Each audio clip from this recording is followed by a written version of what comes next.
अम्माबाद फ़ौज़ुबिल्लाहि मिनश्शैतानिर्रजीम बिस्मिल्लाहिर्रहमानिर्रहीम।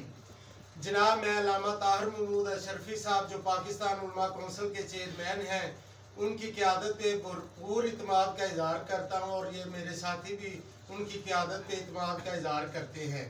और डिस्ट्रिक्ट ननकाना साहब की मशहूर मजहबी शख्सियत कारी कलीमुल्लाह मुआविया साहब, हम उनको अपना कायद मानते हैं और डिस्ट्रिक्ट ननकाना की सतह पे उनके साथ मिलकर पाकिस्तान उलमा कौंसिल को इंशाल्लाह सियासी व मजहबी हवाले से मजबूत तरीन जमात बनाएंगे।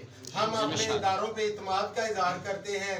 हम पाक फौज के साथ हैं, मुल्की इदारों के साथ हैं और इंशाल्लाह हम मजहब की खिदमत के लिए हर अव्वल दस्ते के तौर पर अपने आप को पेश करेंगे।